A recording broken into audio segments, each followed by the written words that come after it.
Okay, well, hi, my name is Cassie Frost. I am going to go ahead and share my screen with you here. Today we are going to be talking about managing behavior in a technology-rich environment. This is kind of an interesting topic in today's environment that we have going on.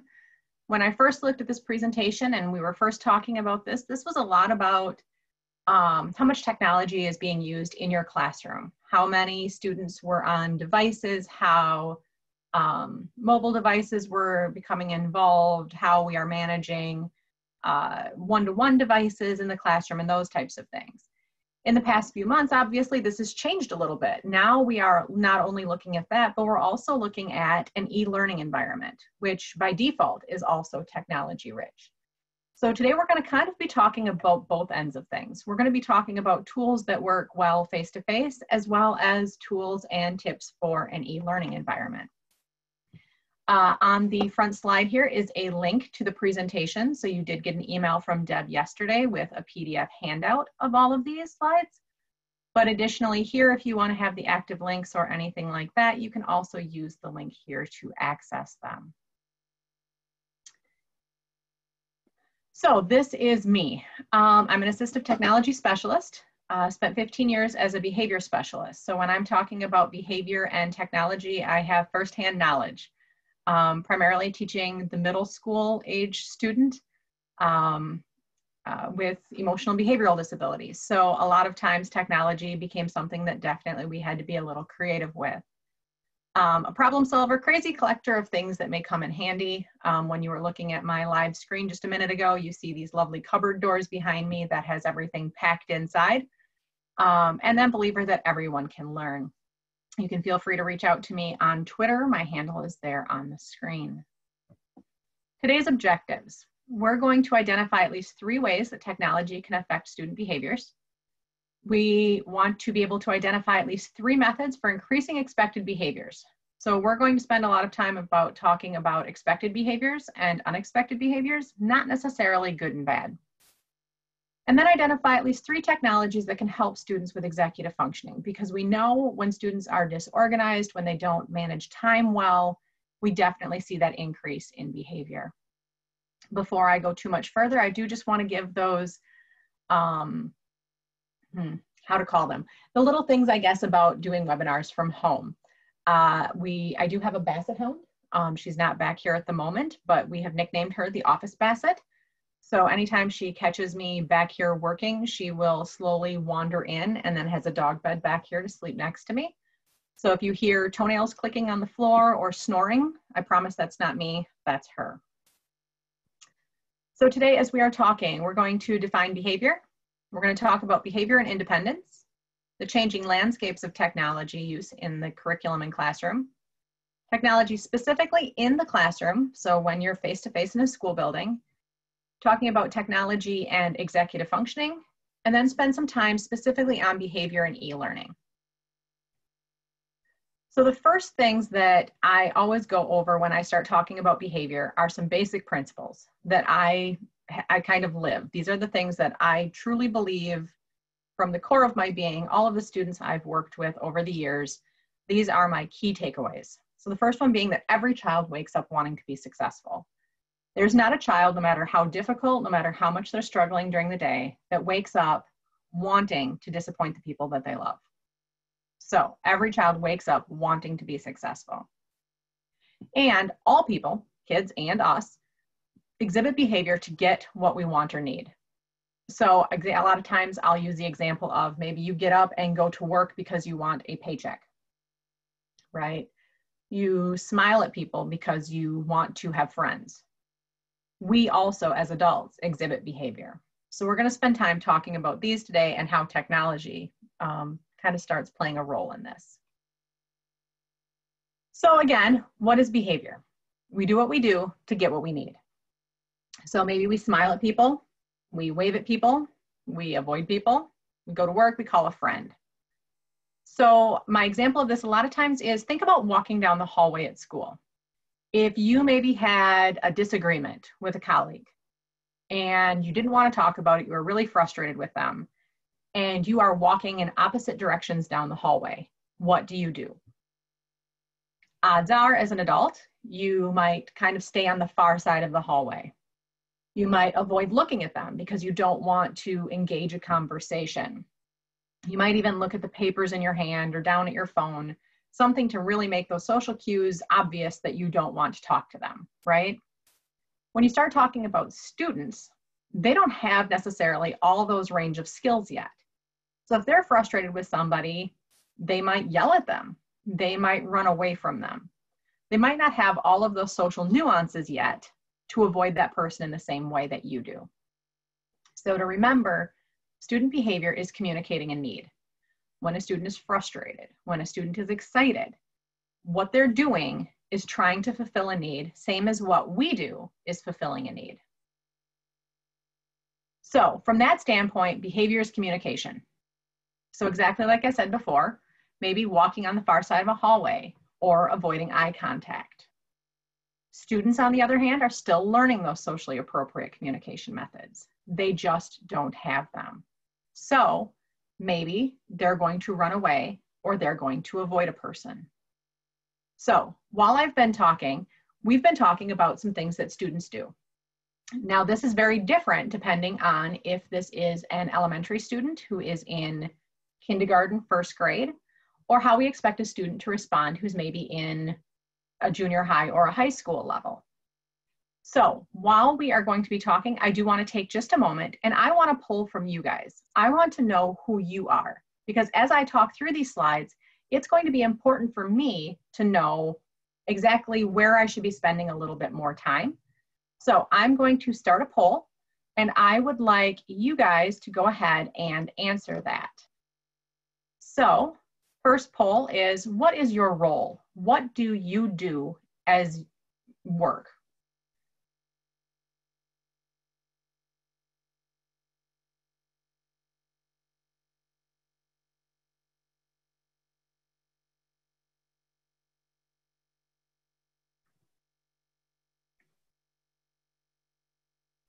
Okay, it looks like we've got a lot in the areas of special education, occupational therapy, speech and language, some paraprofessionals, administrators.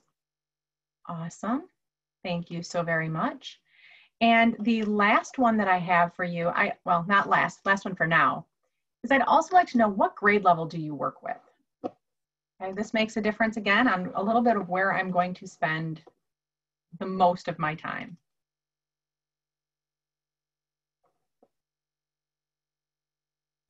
People are answering quicker to this one.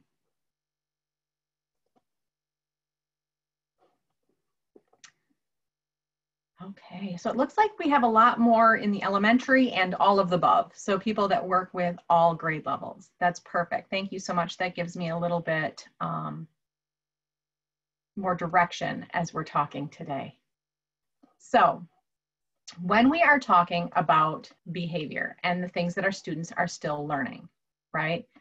When they are frustrated or when they are struggling, they may run away, they may avoid a person. If they are in a classroom, you may also end up with students who are going to shut down, right? So when things are too much, they may shut down. Where a high school student or an adult may say, you know, I'm really frustrated, I need a break. Whereas a younger student may not do that. So when we start talking about technology, all of these little nuances are going to come into play, because technology is both something that's super motivating to students, but can also be frustrating, especially when they maybe have to put things away and they're not ready to yet. Or if they're struggling with organization and executive functioning and don't realize how much time has passed. So I really want, as we move on, to really hold these things in our head. We really want to be aware that every student wants to be successful. They do what they need or do something to meet a need. And then again, that behavior is communicating something. It's trying to tell us what they need. So let's talk for just a minute about student independence. Okay, we know these kids want to do it themselves, right? From time students are about 2 years old, I do it. I want to do it myself. No, I'll do it. Students, adults, human beings as a whole, enjoy the feeling of independence. So the definition of independence is free from outside control or support. Synonyms for that are self-sufficient, self-dependence, self-reliance. So again, These are things that students do and want to do. They want to be independent. They want to do it on their own. Now, being that you work with students all day, every day, I want to also ask you. So I'm going to pull up one last poll. What behaviors have you witnessed when students are feeling helpless, frustrated, embarrassed, disappointed? Now, you may have lots of these. So I want you to go ahead and pick one or two of them that you see frequently.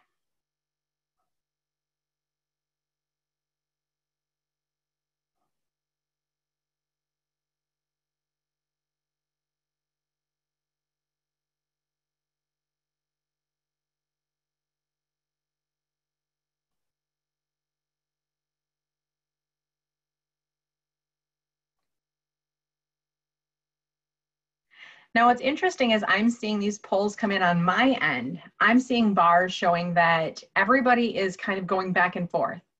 We're seeing leaving the area kind of ahead, and then shut down kind of ahead, and then refusal, and then lack of effort, and then off task, moving back and forth. I'm going to go ahead and end this poll. So what I want to bring out today, and a lot of this, again, is the fact that refusal is huge.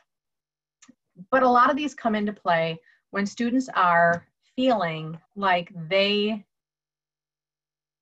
take my closed captioning there, when they feel like they can't do it themselves. Okay, when a student feels like they're stuck, they can't do it themselves, they need an adult, they need somebody to do it for them. Some of the feelings we end up with on the left there is students feel dependent, they feel helpless, they feel embarrassed, right, when they cannot do it themselves. In order to manage that, they may act out, they may avoid, they may try to what we'll call saving face, right?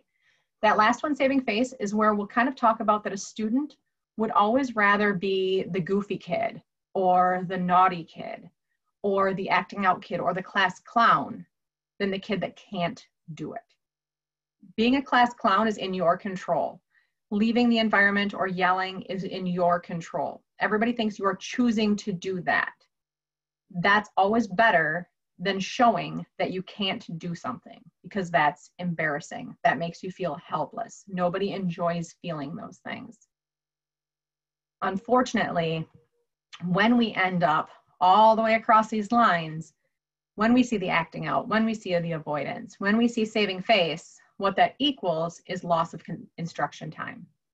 So now that's time that you don't get to have with your students. And more and more, especially in today's environment, that time is important. So as we talk through today, we're going to talk about what can technology do for this? How does technology help this? And how do we work with technology when maybe it's some of the cause of some of these things? So technology and independence. Why do we kind of link the two of them? So first off, technology can decrease unexpected behaviors, right? If we're using technology to help students, now there's no need to act out, no need to save face, no need to shut down. It also can increase independence because technology is great for practicing skills, right? It's easier to practice it maybe with a computer. A computer's not going to laugh at you. A computer's not going to say that you can't do it. Okay? It also allows them to practice skills they're going to need their entire life.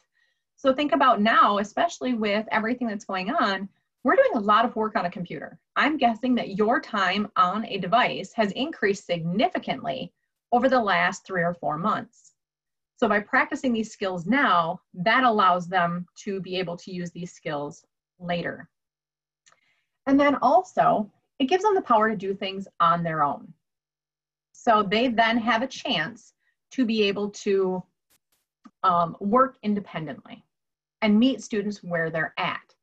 So again, technology is kind of great in regards to the fact that if you have a student who's maybe at a different level than their peers, you can make activities in a different level perhaps, or in a different way that they are able to do them on their own.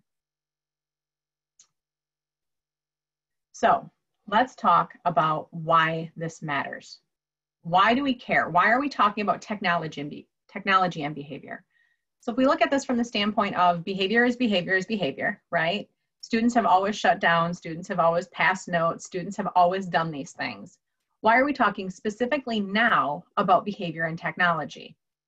Well, there's this wonderful video, and I'm going to show it here. You can find it out on the internet as well. But this picture is called The Evolution of the Desk. And this is going to take an image of a desk in 1980 and slowly change that desk to what it would have looked like in 2014. After we end it, then I also want you to think of how much more has changed between 2014 and 2020. Because in the last 6 years, things have changed even more. So as I push play here, I want you to watch what's changed in 1980, what a desk looked like.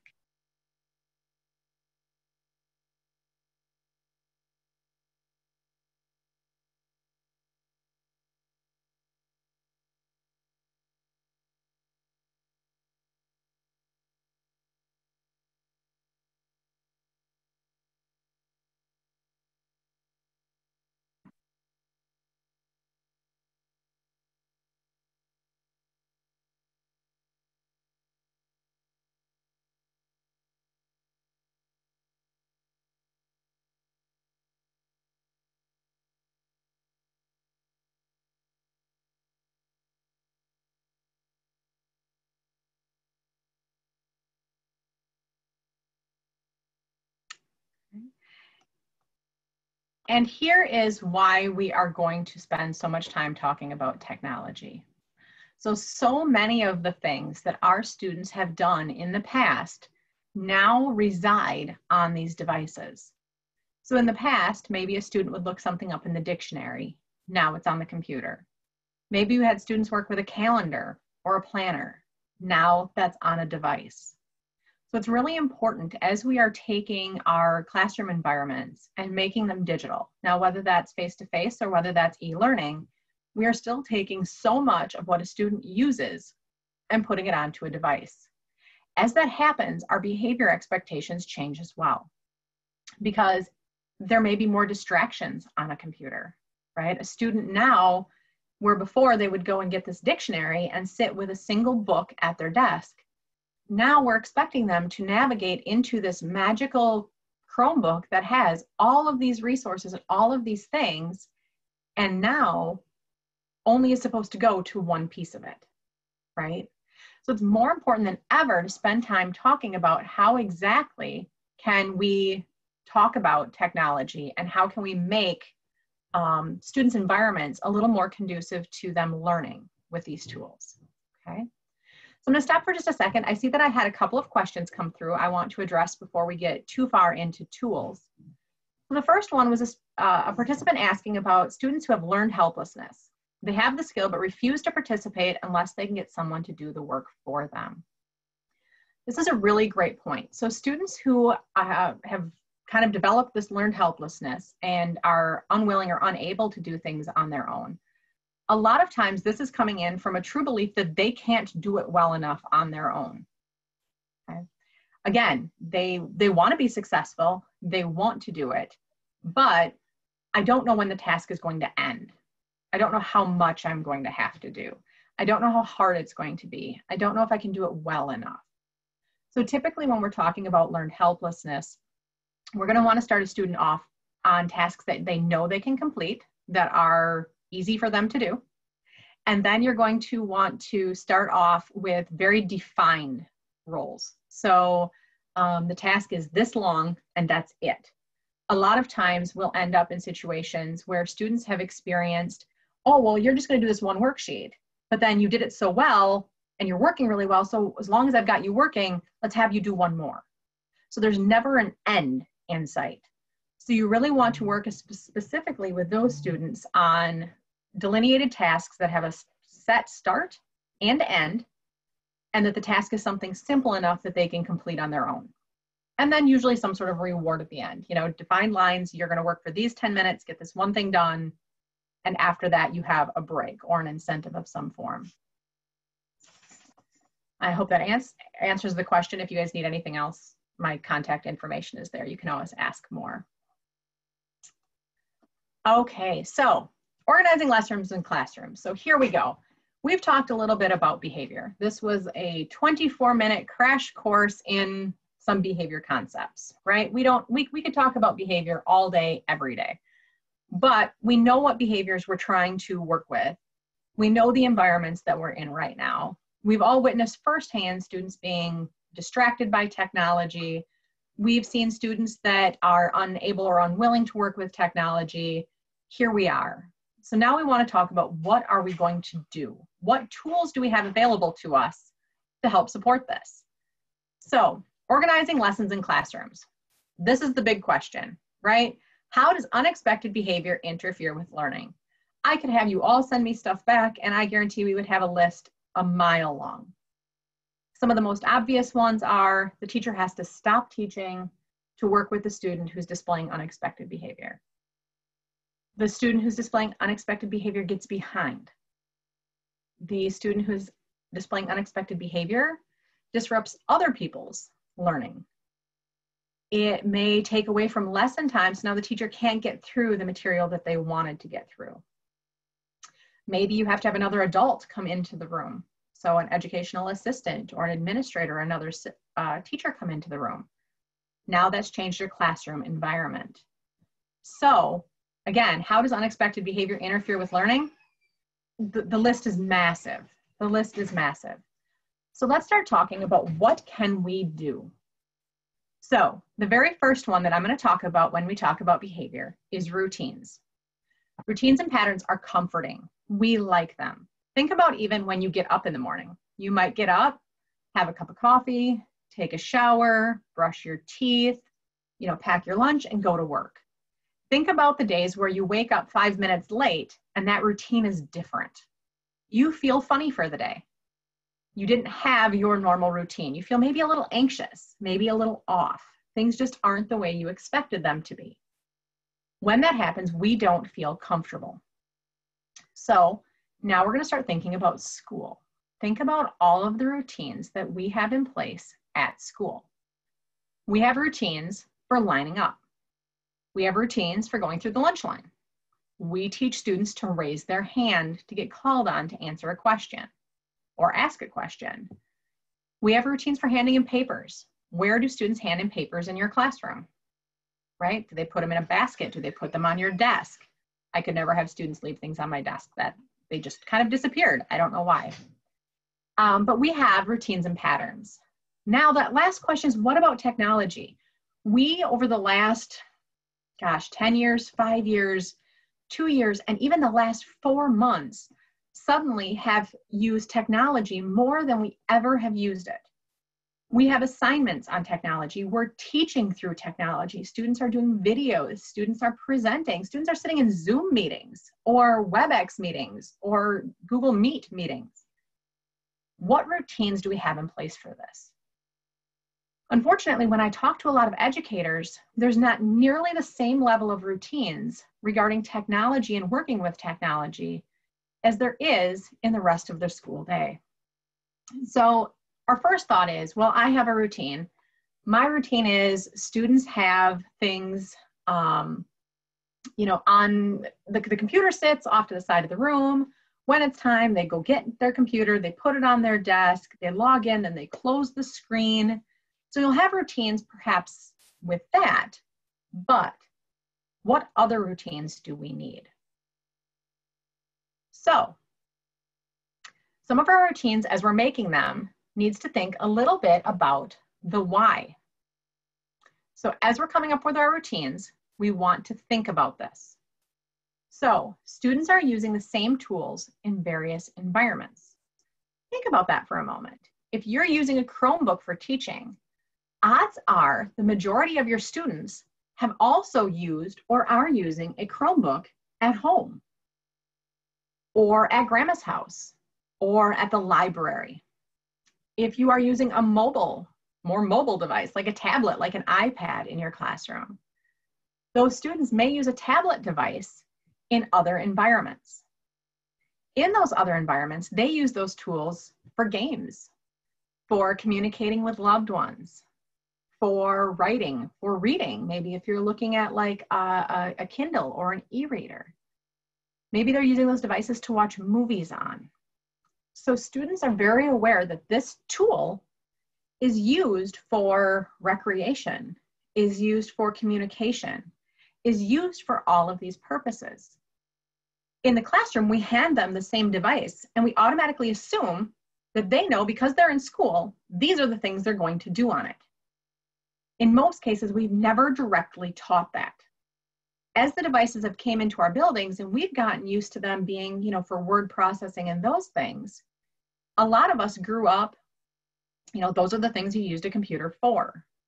We didn't necessarily grow up using a computer or an iPad for recreation. Now we have to remember that as students are getting handed these devices in our classroom, that we need to directly teach them what are the devices for. So what is the use in your environment and why? So now let's think back to a minute for those routines. When a student turns on a Chromebook at home, what is their routine with it? Likely, they open it up. If there's a login or an account, they sign in, and then they probably navigate to their favorite game, or they navigate to Skype to talk to a family member, or maybe they go to their books to read. Now we're handing them a device that's very similar at school, and their routine is still going to be that when they open up that device. Now we need to teach, when you open a device at school, here's what you are going to do. Now it may seem silly, but when we're teaching a student to stand in a line, when we are teaching a student where to hand in papers, we practice that.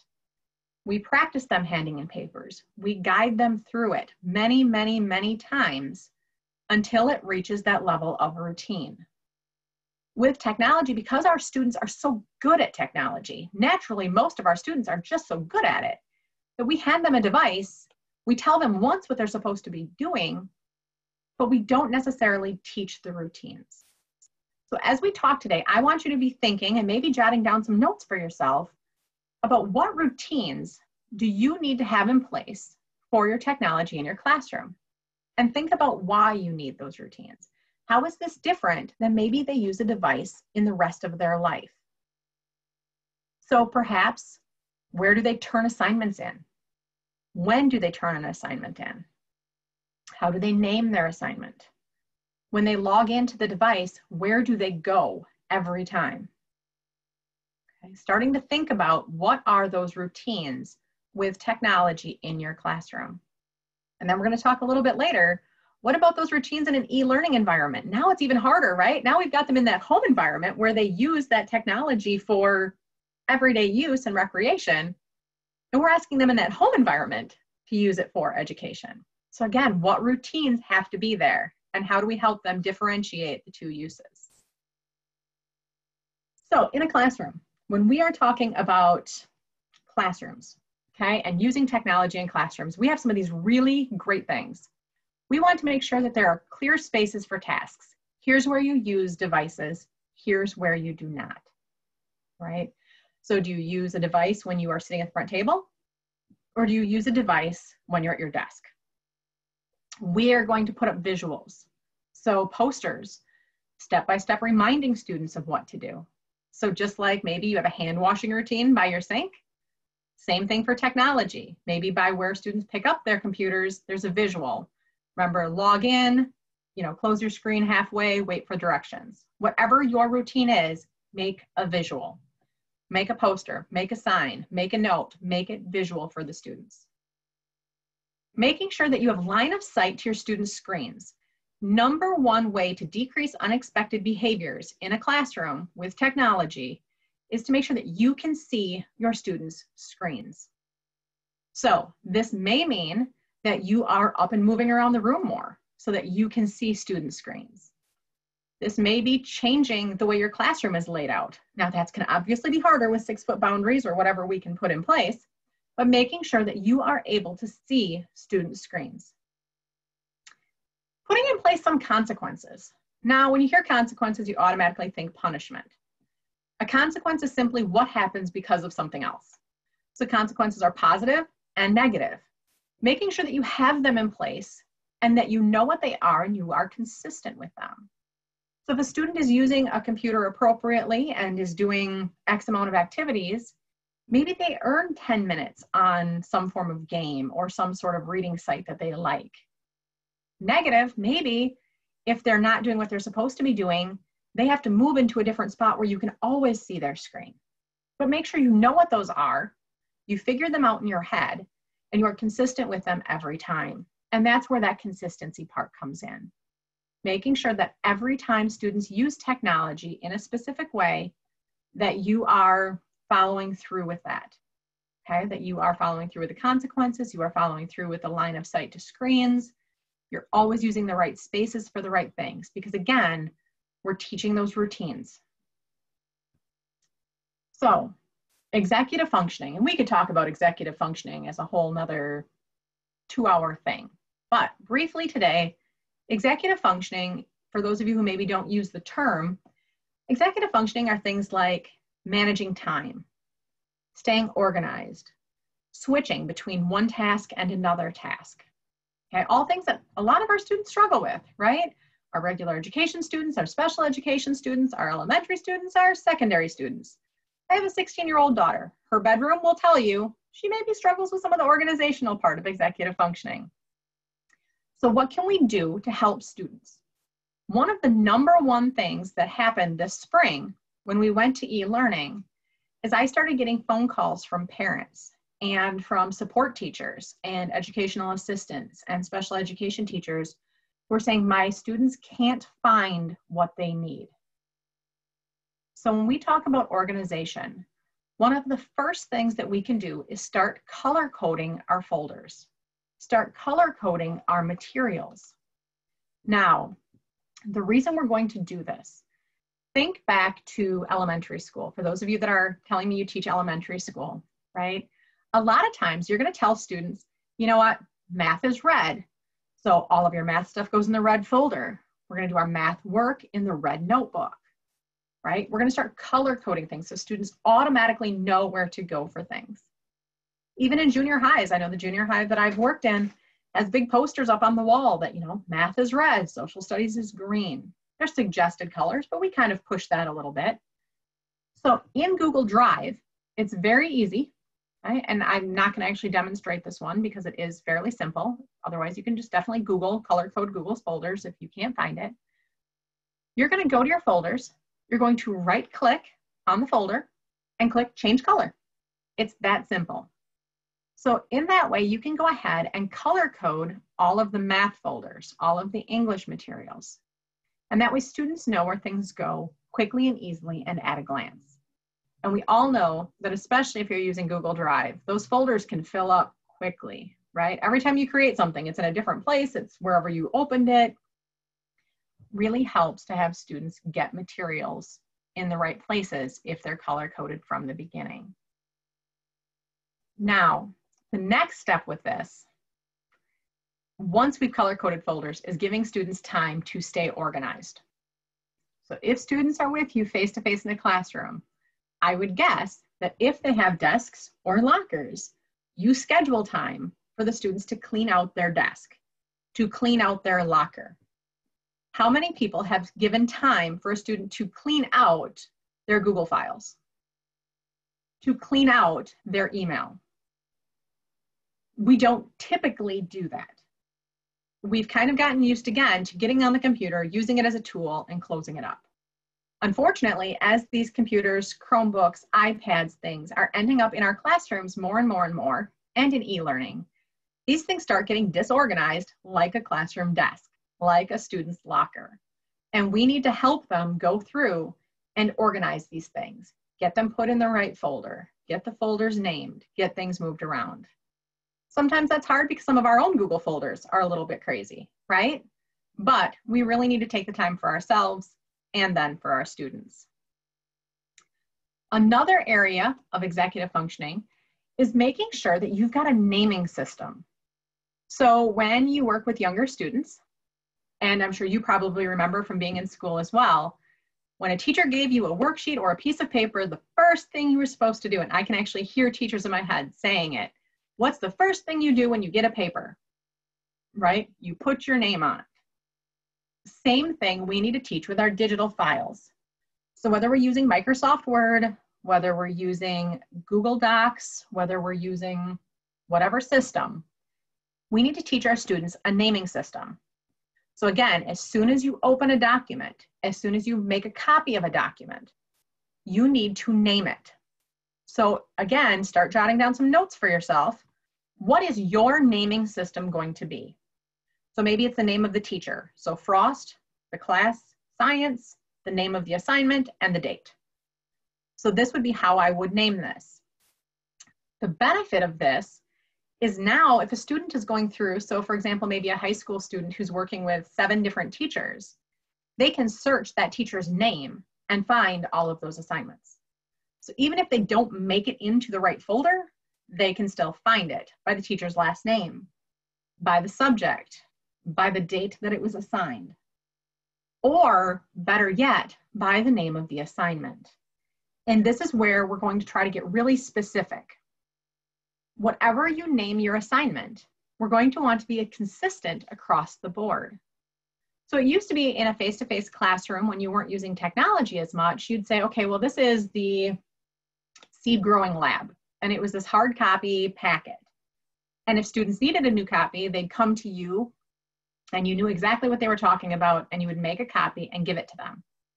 Now we expect them to be able to find these files online. What's happening as we're moving so much of our content to digital, we're not necessarily going back and making sure that the name is consistent. So oftentimes when those parents were calling me, when the students were calling me, when the teachers were calling me because they couldn't find things, it's because the naming was not being consistent across the board. So if it is named Demo Lab here, it should also be named Demo Lab in your learning management system. So your Google Docs, your Google Classroom, your Schoology, whatever your LMS is, whatever you name the assignment there, the student should put that name on their assignment. That also should be the exact same name you put into the gradebook. Because when a student shows up as having something missing, they often can't find it because it doesn't have the exact same name in the learning management system or the exact same name on the file. So really, again, making sure that students have a naming system and you're practicing that with them. Again, remember routine. You're practicing this. The first 20 or 30 times that you assign something, you need to physically remind them of the naming system. Okay. Now, maybe we don't need to go as far as, teachers whose students didn't have names on the paper, it went in the garbage. We don't necessarily want to delete files on them, but you do want to go back through and making sure that they have that naming system down. This is probably the hardest one, okay? We also need to work on an email file system. Now, this might be for us as well as our students. How do you organize your email so that you can keep track of it, but also how your students can keep track of it? They're getting emails in left and right from all of their teachers. They open it, they read it, they lose it. So how can we help them keep track of their email?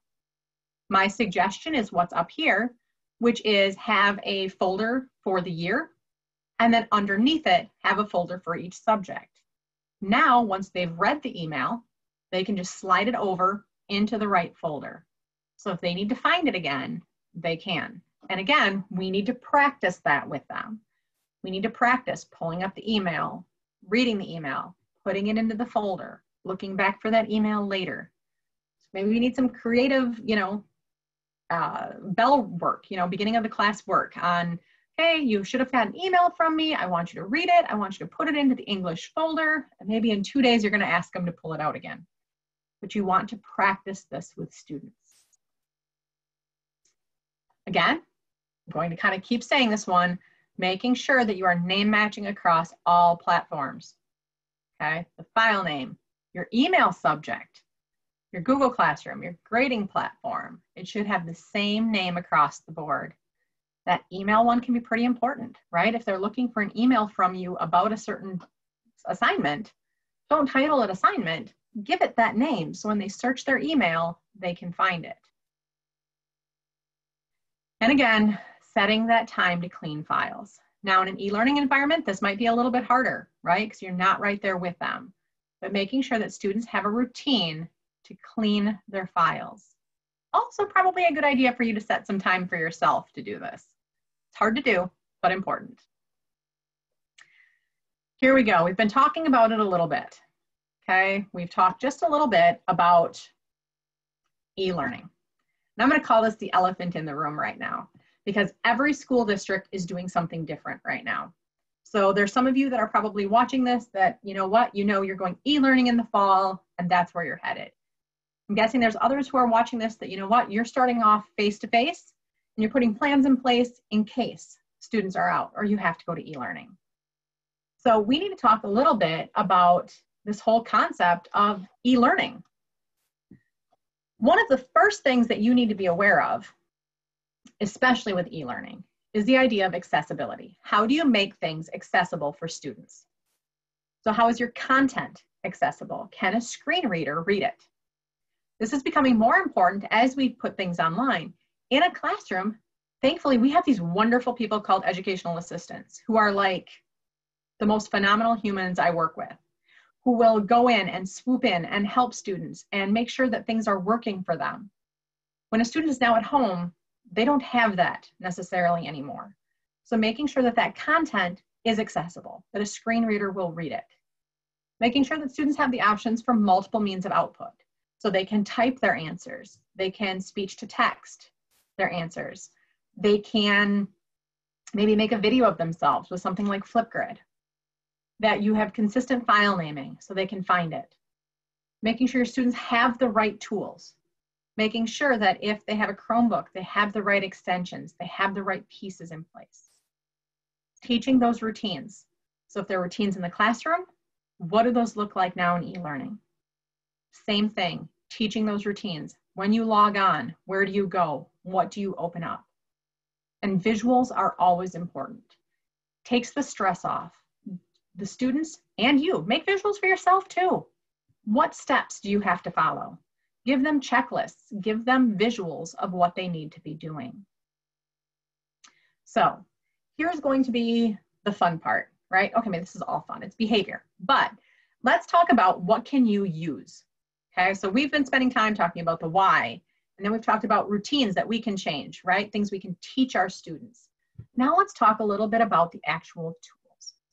We're going to talk about some tools for planning, organization, visuals, and engagement.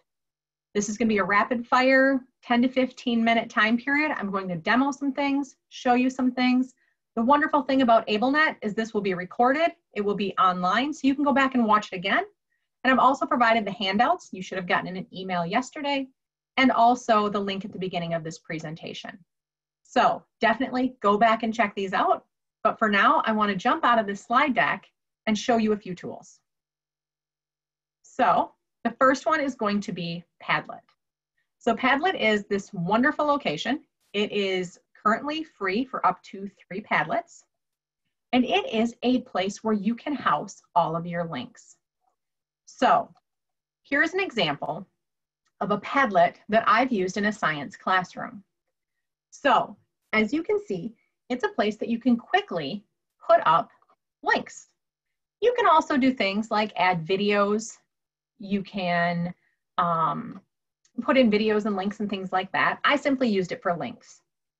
So under Rocks and Minerals, here are all of these links. So for Rocks and Minerals, here's a Mineralogy for Kids web quest. Here's something about mineral properties. This is all about rocks and minerals. In my classroom, what I did is if I used it in my classroom, I put a star by it so students could find these links later. If it didn't have a star by it, it was simply more information or other activities. Now, why is this important? When we're talking about behavior and classrooms being interrupted or students getting done early, this can be key. So for example, if you're working with 2 or 3, well, let's say you're working with a whole group of students and an administrator shows up at your door, right? Or a student starts displaying unexpected behavior and they need your attention. You suddenly have to stop teaching. In that moment, typically our default is, okay, everybody go grab a book and read quietly for 10 minutes and then we're gonna come back, right? Or you try to gimp through the lesson somehow talking to somebody and teaching, which we know never works. With Padlet, if you're putting all of your materials out here, You then have the ability to tell the students, okay, we're going to take a 10-minute break. So maybe we're learning about rocks and minerals. Okay, guys, we're going to take a 10-minute break. I want you to go to my science Padlet and look under the rocks and minerals section. For the next 10 minutes, I want you to explore and come back with 3 facts that you didn't know about rocks and minerals that you can share with the group. Okay, go ahead, Padlet, rocks and minerals, 10 minutes, and in 10 minutes, come back with 3 facts. Now the students go off, they know where to go, they get their content, they're still learning, they're still on topic. Better yet, they haven't moved off into their book for 10 minutes. And when they come back, we're discussing their learning. So now we're encouraging independent learning, we're encouraging independent thought, we're staying on topic, and we still have that 10 minutes with the administrator at the door or with the students who needed the extra time and help. As we look at e-learning, this can also be beneficial for the students who are interested in a topic. Here's more information for them. Here's how they can go further. Also, again, for the student who maybe couldn't make the Zoom meeting or couldn't get to something, the content can be here for them. So unlike an LMS system, the reason that I really like Padlet is while we have an LMS, students have to log in, you have to log in order to make changes. Padlet is great in regards, there's that clicking of my office time. In order to edit Padlet, all you simply do is double click and you can go ahead and write in something. So if I wanted to do a section on frogs, I can now go ahead and add my links that quickly. So what's nice about this is you can quickly add things for students. This takes just a minute to click and add something that they can get to. If you're interested in Padlet, definitely spend some time exploring. There's really cool settings for making it so students can't edit it, settings for moderating things. Padlet's pretty awesome. The next tools that I want to talk about are extensions. So if you are using the Chrome web browser, there are a bunch of extensions that can help out both in face-to-face and e-learning. One of the first ones is called Countdown. Now, this is a little bit sneaky. It's called Countdown. It's a count up timer. I don't know why. But when you put this extension in and click on it, it's simply going to give you a timer on your screen. Now, this sounds really little, but if you're sitting and working with a group of students, you might not have a timer handy. Maybe your watch is your normal timer or your phone. You don't want your phone in the classroom. Here's a way to quickly and easily have a timer. All you're going to do is click on the extension and click play, and it starts counting. You can add another one by clicking plus. You can start them all and pause or end them all at different times. This is also great when you're doing anything e-learning online. If you're sharing your screen and you're doing activities, you can keep track of how long different things are going on. So maybe for reading and things like that. So definitely handy. Okay, that one is called Countdown. I will tell you that if you close it, it still keeps counting. So I've actually forgot to turn them off and left it go for a week. It'll still keep counting up during that time. The next one's called OneClick Timer. This one's a countdown. So again, if you're doing anything with students, you can simply click on this and click where you want it to start, and it will start counting down the time. When the time's up, a little alarm will go off, and you can go about your business. Now, this is great, again, face-to-face. If you're on a smartboard or a big screen, you can have it projected. If you are in an e-learning environment, again, this is a really quick, easy way to say, okay, we're going to take a 3-minute break, or, okay, I want you to read this for 3 minutes and then come back to me. If I click off from it, it does stay live. It does keep counting down. You'll see it just switch to 2 minutes up there, and we'll have it go off in a minute. My favorite, and this may be more for a teacher trick than a student trick, is going to be tab snooze. So we have lots of tabs open, and when I do a conference and I ask people how many they have open, I've gotten up to, I think the highest was 82 tabs open. That was crazy. Normally my highest is around 20 something. So we keep tabs open because we're afraid we're going to lose them, right? We're afraid we're going to never see them again. We're going to forget about them. Tab Snooze is this amazing tool that allows you, I'm going to open up a new tab here. Tab Snooze will allow you to snooze the tab so it will come back at another time. So if I simply click on Snooze tab, it will ask when I want to see this tab back. So do I want to see it later today, this evening, tomorrow, this weekend, next week? My favorite, someday. I want to see this again someday. Don't know when, someday. Or repeatedly. This is really great for some students or for you. Maybe every morning or every Monday at 10 o'clock, you're doing a reading lesson with students. You can snooze your reading page or your reading slides or anything you'd like, and you can actually set it to come up every Monday at 10 a.m. Now, when you click snooze, that tab is going to go away, and at 10 a.m. on Monday, it will just open back up. If you're not logged in, it will open back up as soon as you do log in. So again, this works really great for students who need to have materials coming back to them later, and really helps teach that letting go, right? I can't close this because I'll forget about it. It's okay, we can move on. Sometimes, again, this may be a really great tool for you as an educator as well. I will admit I use this frequently for journals that I want to read every week. I'll have them come up every week. Sometimes I get time to read them, sometimes I don't, but they're pesky. They come back and remind me, okay? You can also pick a date, a specific date and time that you want to see it come back. This is probably my most used extension. For creating lessons, Loom is a great screen recorder. It's simple, free. I'm gonna wait, 5, 4, 3, 2, 1. There we go, there's my timer. Okay, I figured I would wait before, okay, we'll turn that timer off now. So Loom is just a screen recorder like many others. It's probably not gonna like it because I'm already sharing my screen with you guys right now, so it's probably going to get a little bit crabby. But it gives the option to record you. Oh, see, it's gonna say access denied because I'm already using it. Okay, dismiss. We'll just make it go away. You'll have to take my word for it because I'm already sharing my screen with you guys, so it won't let me share my screen anymore. So Loom is a screen recorder. Nimbus Screenshot, this is going to be a way to take screenshots of a portion of your screen. So kind of like Windows snipping tool, Nimbus is going to do something similar. So you can actually take a picture of a selected area and draw it on your screen, and it will save that as a file. So as a teacher, if you're making walkthroughs for a student to show them how to do it, remember we said visuals. Lots of visuals and routines. So again, Nimbus Screenshot can be great for that because you can tell them, okay, you're gonna click File. So you can actually take a screenshot of this area, draw a box around File, and now they can actually see where they're going. And then we have Screencastify. A lot more people tend to use Screencastify as a screen recorder.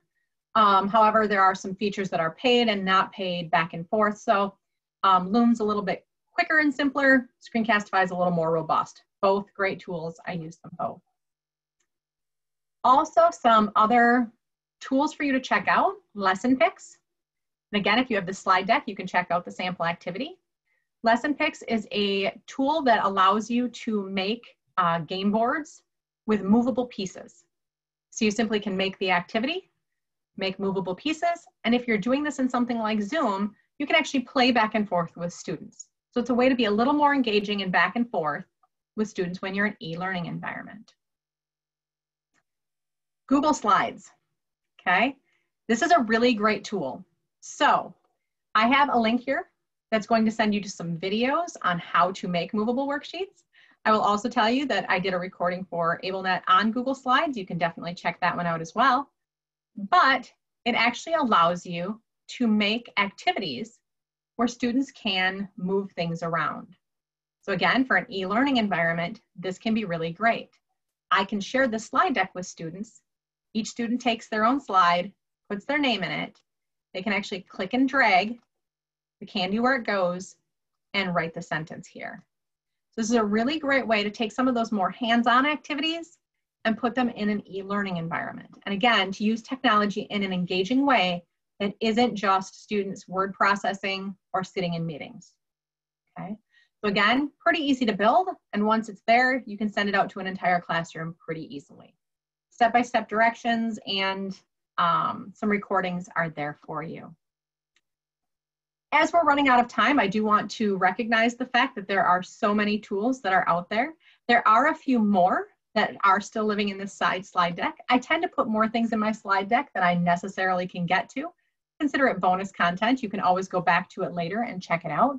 Most of them are tools that you can use in the classroom for presentation.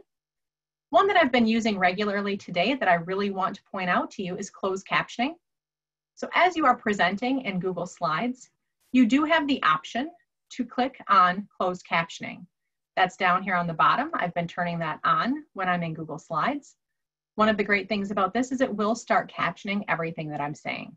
It's not 100% accurate. It's computer driven, so it's never going to be 100%. But what's nice about this is your students can see it in the back of the room. Students with hearing impairments can access it. And then again, you also have the option when you're making videos to turn this on, and now your video is captioned. So as we are wrapping up today, I want to kind of throw out my end slide for you. Thank you so much for attending. Definitely go back through, check out these files, watch the presentation again. And if you have any questions or comments, my email is below, and you can also find me on Twitter. So thank you again to AbleNet for having these wonderful presentations for us all. And it's awesome that they have these recorded where you can go back and rewatch. Deb, I will stop sharing so you can have it back. All right, we do have one question, Cassie, regarding the Google Slides. Do you need to share it once or a separate copy to each student? Oh, that's a great question.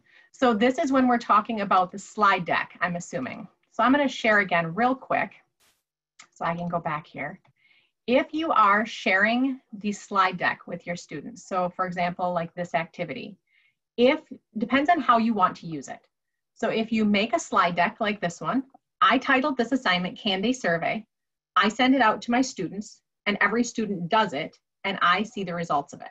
So it's just once. I make it one time, I share it out, everybody fills it out, and I know all my students' work is turned in right here, I can see it. So it's kind of an instant activity.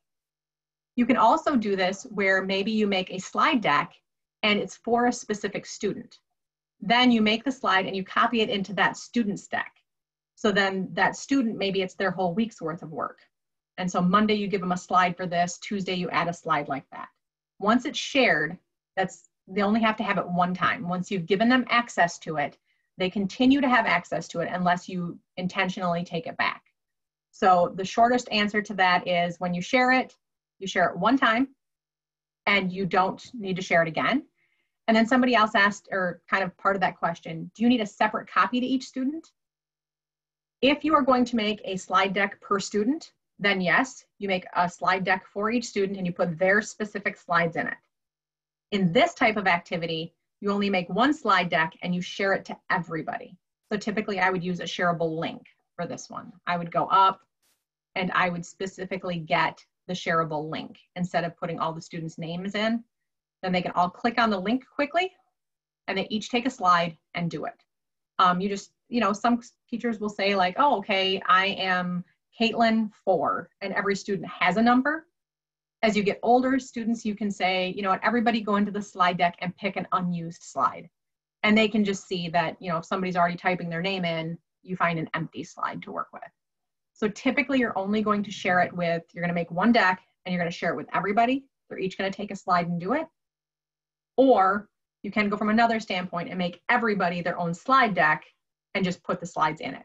That tends to be a little more work, but for some of our special education teachers who want to differentiate, they will make a slide deck for each student.